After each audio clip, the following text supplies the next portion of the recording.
We as an audience tend to take everything for granted.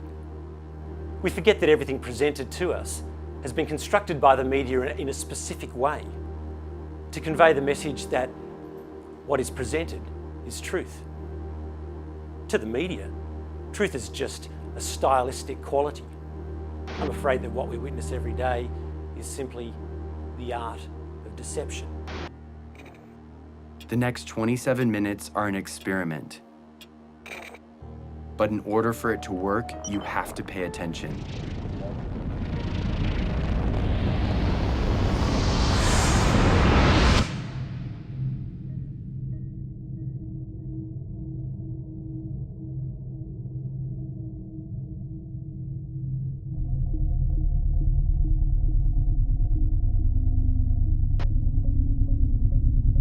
White Wilderness was a nature series produced by Disney in 1958. What they did as a series at the time was amazing, right up until they found out the truth about this particular episode.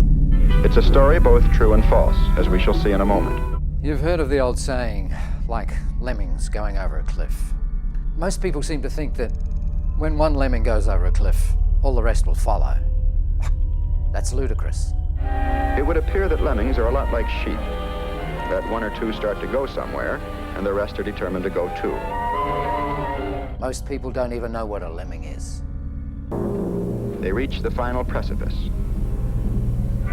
This is the last chance to turn back. But do hordes of lemmings really throw themselves off a cliff to drown in the sea? Or is this the greatest man-made myth ever?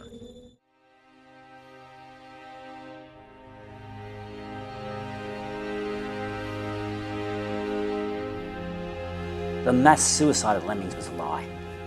The filmmakers at the time wanted to turn myth into reality. So what they did is they pushed and they threw the animals off the cliff.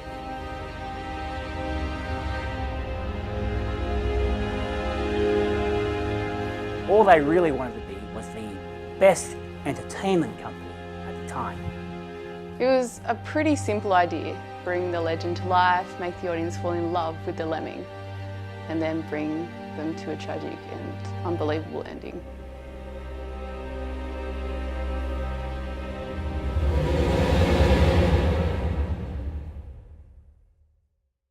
The emotional connection is very important in engaging an audience. It in itself is a beautiful thing. However, in this case, it served as nothing more than a mere tool in Disney's journey to #1.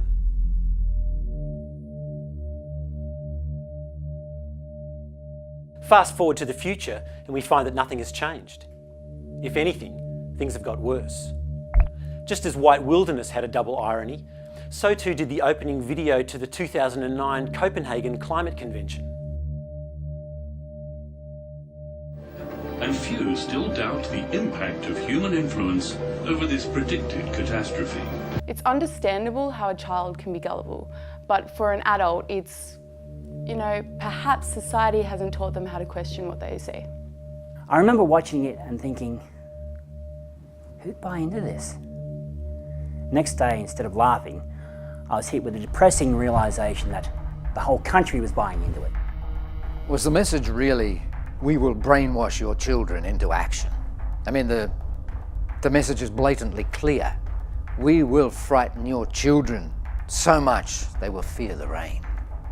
The tragedy is that children from a very early age are warned, through stories and tales, that they should not believe everything that they hear. Oh dear! A piece of blue sky just fell on my head. The wherefore and why is best left unsaid. But I have a hunch, and it's appalling that, like it or not, the sky is falling. If climate change is a real issue, why do they need to scare people into belief? The current ideology in climate science can be summed up pretty easily. It all stems to the UN and the IPCC. IPCC stands for the Intergovernmental Panel on Climate Change. Is the IPCC really made up of 4,000 top scientists? Well, I'm afraid it's not. I found out that some of the people writing this report are actually graduate students in their 20s. Some of them 10 years away from even getting their PhDs. IPCC has been under intense pressure since admitting its landmark study into climate change exaggerated the speed of glacier melt. When the IPCC funds projects, so they issue a brief or project outline. And this project outline stipulates precisely that they must find a reason how the humans are creating or causing global warming. They do not pay to find a natural reason. And we're left with people thinking that human beings are the biggest problem this planet has to face. What is the most serious threat facing humanity today? Human existence. Wow. Then once people feel badly about their own existence, they will give up their rights much more easily. Sometimes I wish we didn't exist. There is PDO, cloud cover, but you cannot tax the clouds. It's a bit like being funded to research how cigarettes cause cancer. Of course, we all know cigarettes do cause cancer, but it's not the only reason. If you want to be a real scientist, you must explore all possibilities. All scientific prognoses show that the continent of Africa will be severely hit if we do not act now. The film doesn't present a shred of evidence. There'd be a million other ways to educate people rather than scare them. If someone or something is trying to make a scientific argument without referring to science, they aren't telling the whole truth.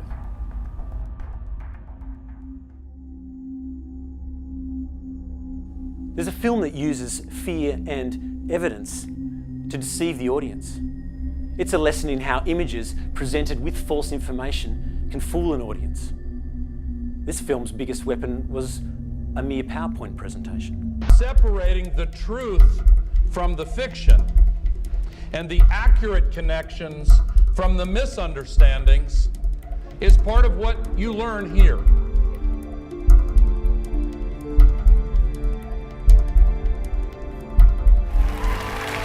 I'm Al Gore. I used to be the next president of the United States of America.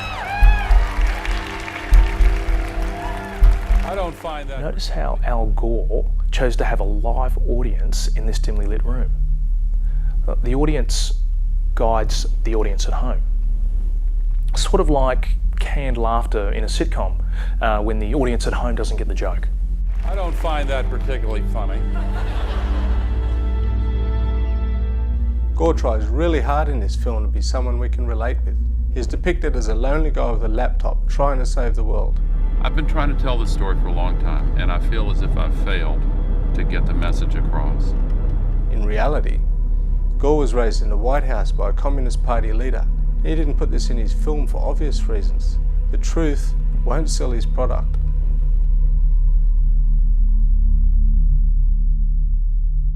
It's interesting how Al Gore makes himself believable. His film follows two parallel stories. The presentation is one, and Al's personal story is the other. How should I spend my time on this earth? See, what he's doing is subconsciously telling the audience that the issue should be personal to them as well. Each one of us is a cause of global warming, but each of us can make choices to change that. A lot of people believe that Al Gore started the climate movement, but the truth is this movement was started decades ago by Vladimir Lenin. Lenin was a Russian communist revolutionary and the first head of the new Soviet state. The 100th anniversary of Lenin's birth was actually the very first Earth Day. Now, they have invested about $1 billion in 40 companies that are going to benefit from cap-and-trade legislation. So is the legislation that we are discussing here today, is that something that you are going to personally benefit from? If you believe that the reason I have been working on this issue for 30 years. In the past year, Gore's home has burned through 213,000 kilowatt hours of electricity. Is because of greed. He and his companies will make a fortune. You don't know me. Which is said to be enough to power 232 average American households for a full month. Yes, people will believe Al Gore's movie. Yet, I think they fail to take into consideration the scientific evidence. There is a consensus on the science. Well, you mustn't have been listening to our testimony that we've had for the last few days with dozens of experts that have come in who have given completely different views. I'd love to have a debate with him, but they say, oh no, the debate is over. Will he debate you? He won't. There are people who still believe that the moon landing was staged on a movie lot in Arizona. And neither of us are one of those, and I know you like giving those cute anecdotes. This is not a cutesy issue.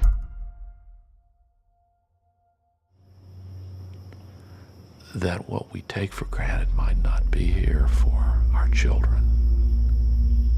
What hurts me the most as a professional is that kids are not taught properly in school. When some of these children who are here are my age, here's what it's going to be in less than 50 years. They are taught that humans is the only reason for global warming, so they are groomed from the beginning. Again, I go back to Lenin as the first building block. Now he said, "Give me 4 years to teach the children and the seed I have sown will never be uprooted." Consumerism is the need to have more and doing anything to get it. It is at the core of climate change. I also came up with an idea to alert my city, Ventura, about the dangers of sea level rise and how it will affect us. I have no hidden agenda. I am fighting for my future. I am afraid to go out in the sun now because of the holes in our ozone. I am afraid to breathe the air because I don't know what chemicals are in it. Can't you see what's going on around you? I mean, it's been raining like crazy.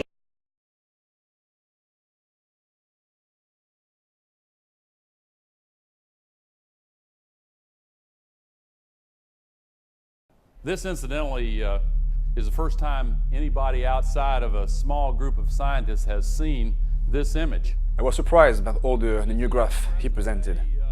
I was sitting in the audience, and I have to say, he almost had me. I mean, you know, the graph shows no real data. You know, it even goes back in time. But one thing that really gets me is when the media or the politicians, they claim that such a year was the highest on records. Now, as I said, they can also measure temperature. Firstly, we haven't had the technology to measure global temperature for around 2002. It was NASA who launched the Aqua satellite.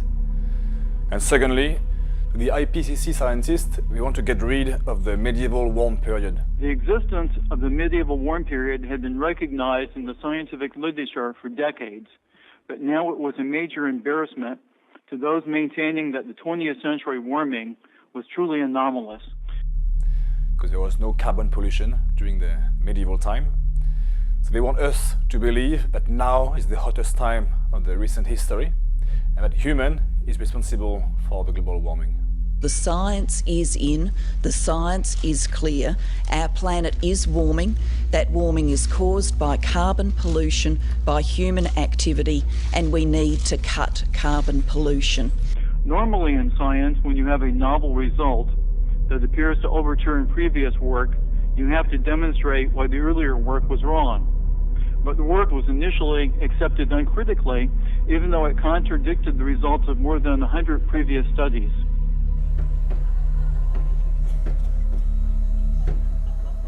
You've heard of off the charts. In a book, you have an appendix and a reference with all the information you need to validate the source. But in documentary, you don't have this. So the filmmaker can go away by doing whatever they want, no question asked. In the end, truth alone is worthy of our entire devotion, and the global warming scare fundamentally is not true.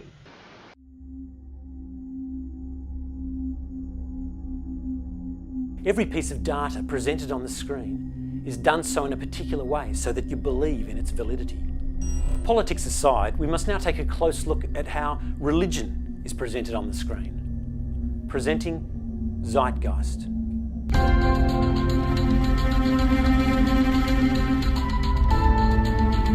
Now, this movie is specifically designed to brainwash you.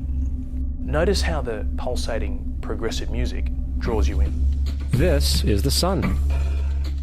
As far back as 10,000 BC, history is abundant with carvings and writings reflecting people's respect and adoration for this object. when they want you to believe or remember something, they add subliminal static flashes or shapes that flash on the screen. Controlling the whole damn world. Not only does this keep you paying attention, but it gives you the sense that someone has just changed the channel, and supposedly on this new channel, they're saying the same thing.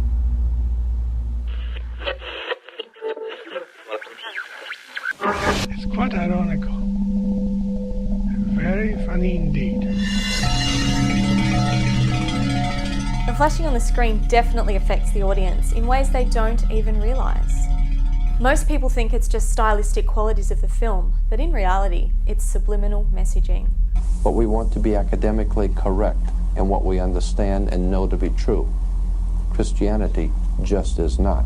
In every documentary that you see, there's only ever a 2-line credential right at the bottom. I mean, who are these people?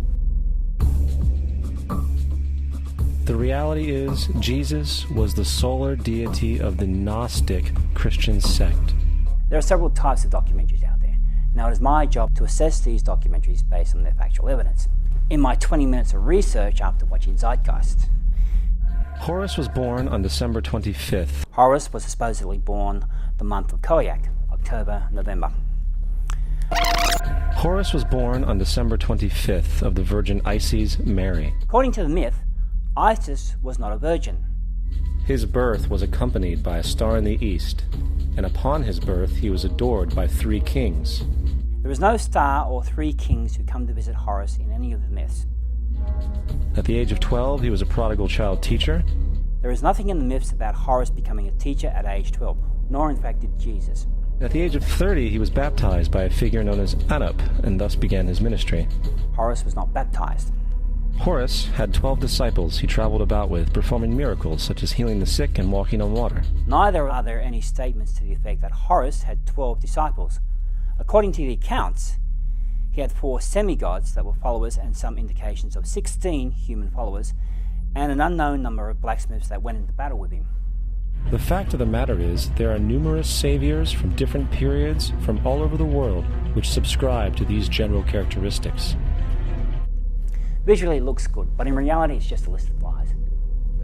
Imagine if I was trying to prove Zeitgeist wrong by using the Bible and pointing to the cross-referencing in the margins. It would nowhere near be as powerful and therefore not be taken as truth. There are very high odds that the figure known as Jesus did not even exist.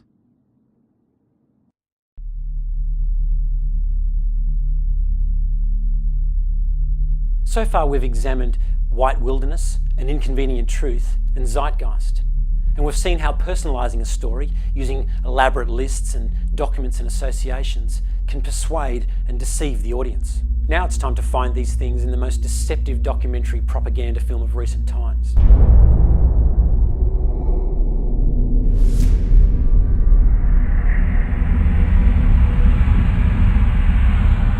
For 26 years, Coney has been kidnapping children into his rebel group, the LRA. Let's be realistic here. People creating child soldiers in Africa is nothing new. We all know about it.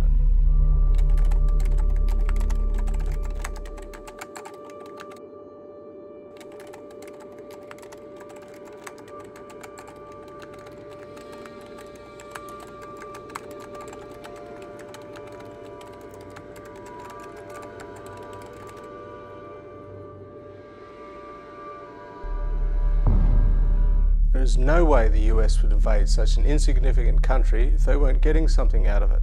The thing that ties Afghanistan, Iraq and Uganda is the large amounts of oil that these lands contain. You heard about Coney 2012. That itself was months after Obama began his rather covert invasion of Africa to legitimize the AFRICOM mission to seize oil and other assets. To also recognize that, Uganda has just recently announced the striking of some very substantial oil resources. President Obama is giving a gift to the dictator of Uganda, Museveni, who's been in power for 25 to 26 years. And he's as responsible of human rights infringements and, in fact, attacks on civilians and murderous attacks on civilians as Joseph Kony. So Obama is sending these 100 US Special Forces billed as advisors. So remember Vietnam in 1961-62. It started with a bunch of advisors going to Vietnam, and we know what history taught us later. When Hitler wanted to become dictator of Nazi Germany, he organized for his own parliament to be burnt to the ground.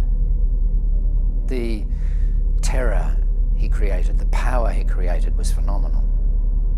Any nation needs to create a great deal of fear or have a well-known villain to wage war on another.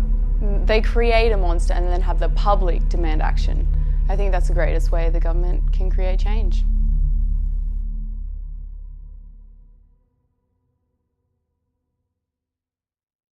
I stand by those words. Afghanistan is still just the beginning.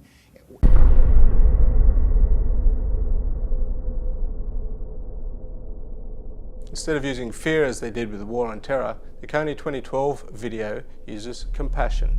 Compassion for the helpless African children who have to face the fear of Kony every single day.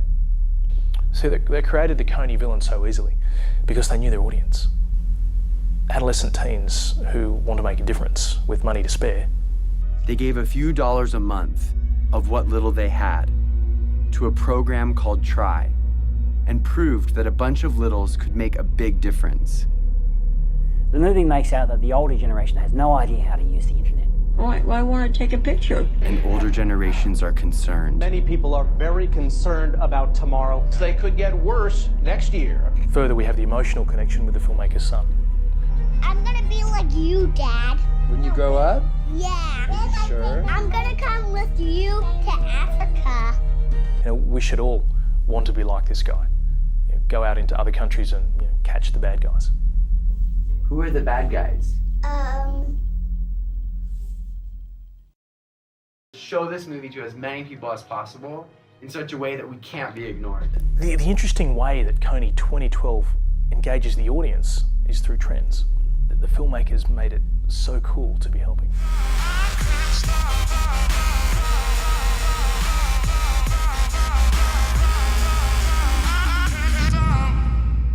And that they constantly pounded their audience with the obligation to click share. So now technically your device is on. Can you tell? Oh, that's exciting! If the cool kids say it's cool, everyone else will follow. 750 million people share ideas, not thinking in borders. It's a global community bigger than US. It's still just a matter of people not wanting to be left out. So they press share, share, share.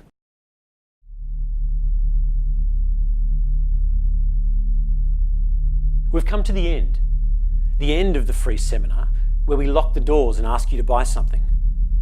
After all, that's what it's all about, making money.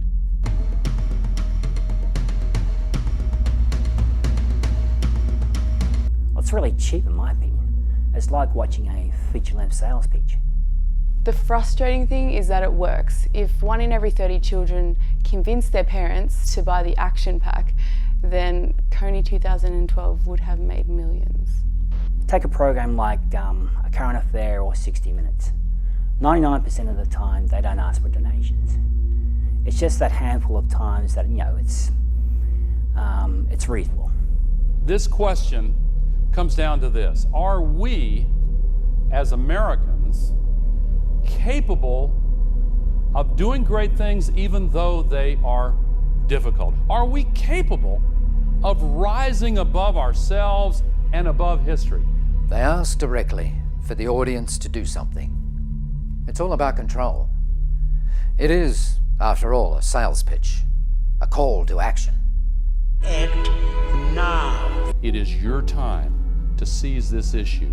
It is our time to rise again to secure our future. Please help the world. Please help save the world.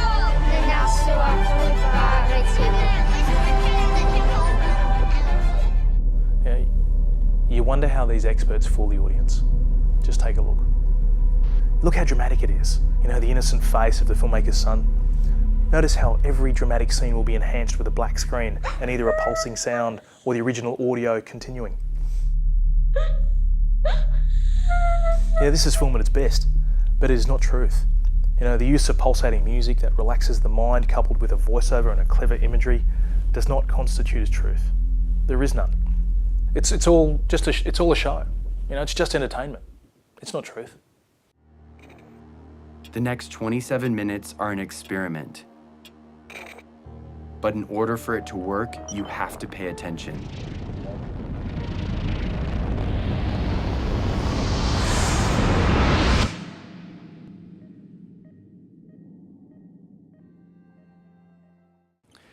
In a book, you have an appendix and a reference with all the information you need to validate a source. But in a documentary, you don't have this. But in a documentary, you don't have this. This basically means that the filmmaker can get away with saying whatever they want, no question asked. This basically means that the filmmaker can get away with saying whatever they want, no question asked. We as an audience tend to take everything for granted. Like lemmings going over a cliff. I mean, who are these people? Hi, my name's Nat Landy. I'm a model and an actor. Someone has just changed the channel. When they want you to believe or remember something, they add subliminal static flashes or shapes that flash on the screen. When Hitler wanted to become dictator of Nazi Germany, he organised for his own parliament to be burnt to the ground. Burning down his own German parliament building, the Reichstag, and blamed it on communist terrorists. The whole country was buying into it. The mostly peaceful demonstrations in Copenhagen. We will frighten your children so much they will fear the rain. Horace was supposedly born the month of Koyak, October, November. But the truth is, it's not truth. But the truth. They should not believe everything that they hear.